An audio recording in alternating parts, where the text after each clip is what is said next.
When Elias first met the horse, neither of them was looking for anything. The horse stood alone at the far edge of the pasture, a tall chestnut with a white blaze like a question mark down his face. He didn't whinny or shift when Elias approached. He only watched, his dark eyes steady, as if measuring the weight of the man's silence.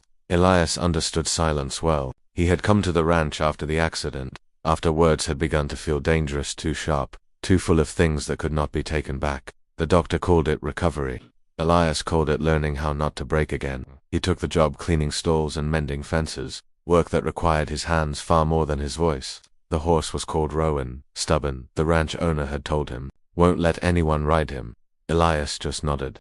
He knew stubborn was just another word for careful. Each morning, Elias worked near Rowan's pasture. He never tried to touch him or call out to him. He only spoke when absolutely necessary, and never directly to the horse. And yet, something began to happen. Rowan started to drift closer, drawn not by commands, but by the calm, quiet space that Elias carried with him. They shared the quiet the way other people might share a conversation. One afternoon, a storm rolled in without warning. Thunder cracked so close it rattled the barn doors. The other horses panicked, but Rowan was different. He reared up, his eyes wild, trapped somewhere between fear and flight. Without a second thought, Elias moved. He stepped right into the pasture, rain soaking his clothes, his own heart pounding in his chest. He raised his hands, not to grab or restrain, but simply to show he was there. Rowan's breath came out in fast, hot puffs of steam. "It's all right," Elias said. The words just escaped before he could stop them. And at the sound of his voice, Rowan froze. The horse lowered his head just enough for Elias to rest his forehead against that blaze of white. Thunder roared right over their heads, but Rowan stayed completely still.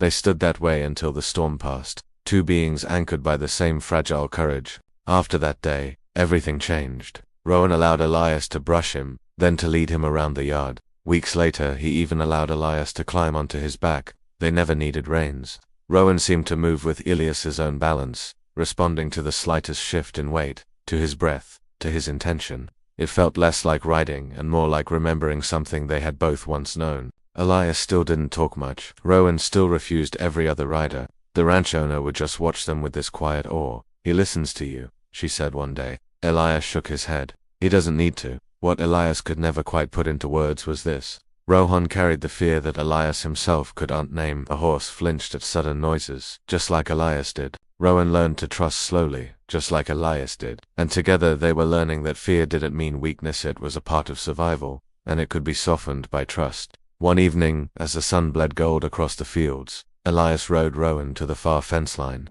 He stopped, dismounted, and just leaned against the horse's broad shoulder.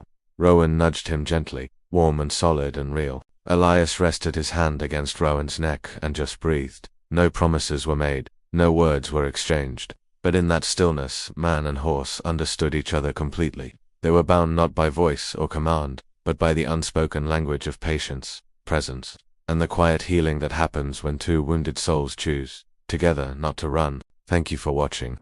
If this story touched you, please like and subscribe for more content that explores the deep connections all around us.